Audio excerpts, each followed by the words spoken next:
Social মিডিয়ায় রোজা ও গায়কের বিয়ের ছবি এখন ঘুরে বেড়াচ্ছে। শুভকামনা জানাচ্ছেন তাদের। এর মধ্যে আবার প্রশ্ন উঠেছে, হানিমুনে কোথায় যাবেন এই দম্পতি। এ নিয়ে যখন সবার কৌতূহল ও প্রশ্ন, তখন জানা গেল মূল খবর। মঙ্গলবার সকালে হানিমুনের উদ্দেশ্যে ঢাকা ছেড়েছেন রোজা ও তাহসান। বিস্তারিত জুনায়েদ আহমেদ সৈকতের ডেস্ক রিপোর্টে।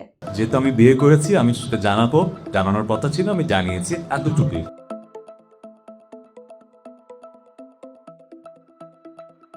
দীর্ঘ সিঙ্গেল জীবন কাটানোর পর অভিনেতা ও সঙ্গীতশিল্পী তাহসান খান নতুন জীবন শুরু করেছেন।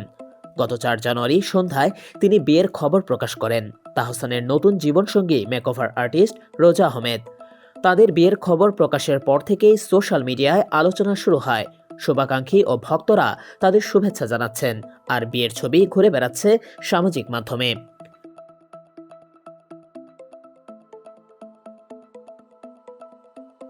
আমি বিয়ে করেছি, আই এম ভেরি হ্যাপি, এবং সেলিব্রিটি হিসেবে কোটি মানুষের ভালোবাসা পাচ্ছি।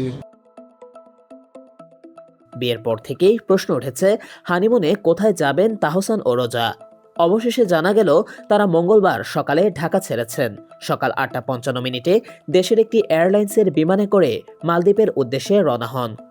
সূর্যময় এই দ্বীপরাজ্যে নিজেদের মধুচন্দ্রিমার বিশেষ মুহূর্তগুলো কাটাবেন নবদম্পতি। নতুন গানে ভক্তদের উপহার তাহসান শুধু বিয়ের খবর দিয়ে সীমাবদ্ধ থাকেননি। মাত্র ২ দিনের মাথায় ভক্তদের জন্য নতুন গান নিয়ে ফিরেছেন। তার নতুন গান একা ঘর আমার প্রকাশিত হয়েছে সোমবার। গানটি লিখেছেন ও সুর দিয়েছেন তাহসান নিজেই। এতে তার সঙ্গে কণ্ঠ দিয়েছেন সঙ্গীতশিল্পী সিথি সাহা। সোমবার সন্ধ্যায় রাজধানীর একটি রেস্টুরেন্টে গান প্রকাশের অনুষ্ঠানে হাজির হয়ে বিয়ে ও নতুন স্ত্রী প্রসঙ্গে কথা বলেন তাহসান। এ সময় তিনি বলেন, আমি বিয়ে করেছি, সেটা জানানোর দরকার ছিল, জানিয়েছি, এতটুকুই। এর বাইরে বলার মতো কিছু নেই। তিনি আরও যোগ করেন, আমি একজন সাধারণ মানুষ হিসেবে বিয়ে করেছি এবং খুবই সুখী। তারকা হিসেবে কোটি মানুষের ভালোবাসা পাচ্ছি, তবে আমরা এমন একটি দেশে বসবাস করি যেখানে সবকিছুতেই একটু বেশি নেতিবাচক চর্চা হয়। তবে আমি এসব নিয়ে ভাবি না। আমার কাজ গান করা এবং শ্রোতাদের গান উপহার দেওয়া। ব্যক্তিগত জীবন নিয়ে খুব বেশি কিছু বলতে চান না তাহসান। তিনি বলেন, পার্সোনাল লাইফে অনেক সুন্দর ঘটনা থাকে যেগুলো ক্যামেরার সামনে বলার রুচিশীলতা নেই।